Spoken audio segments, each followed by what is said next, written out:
For today's vlog is meron nga pala tayong malaking event na pupuntahan sa Pagadian City na ang guest doon ay si Shooty at saka si Mrs. Delicious guys na tinatawag nating media influencer in Pagadian City.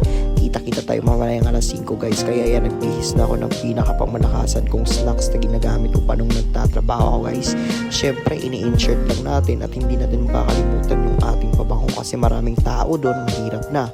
Nagdara na rin ako ng kaunting pera guys para sa mga magaganap sa gabi na yan.